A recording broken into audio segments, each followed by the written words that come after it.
भाजपा अध्यक्ष सुकांत मजूमदार ने कहा कि यूसुफ पठान को संसद में जय गुजरात कहते देखे गए थे।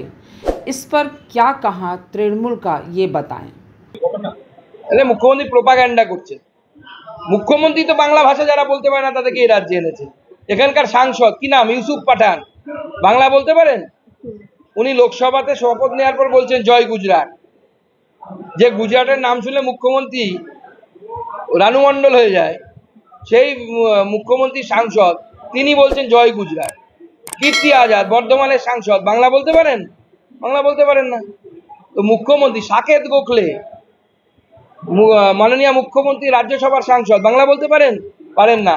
সুস্মিতা দেব, সন্তোষ মোহন দেব কংগ্রেস নেতা, তার মেয়ে, আসামের মহিলা, বরাক উপত্যকার মহিলা, তাকে নিয়ে এসে সুস্মিতা দেব, ইউসুফ পাঠান, কীর্তি আজাদ, সাকেত গোখলে প্লাস আর একজন মহিলা আছে যিনি বাঙালি কিন্তু বাংলায় থাকেন না, আরো সাগরিকা ঘোষ, আসানসোলে আমাদের সত্যকর্ণ সিনহা।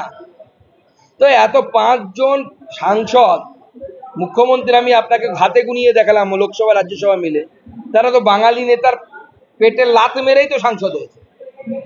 তারা তো বাঙালি, তারা তৃণমূল করে কিন্তু বাঙালি তো। আজকে যদি ইউসুফ পাঠানের জায়গায় কোনো বাঙালি এখানে দাঁড়াতো, সে মুসলিম বাঙালি হোক বা হিন্দু বাঙালি হোক, সে তো সাংসদ হতে পারত। তার সাংসদের পেটে লাতটা কে, সাংসদ হওয়ার পেটে লাথিটা কে মেরেছে? মুখ্যমন্ত্রী মেরেছে। আসানসোলে লাথিটা কে মেরেছেন? মুখ্যমন্ত্রী মেরেছে।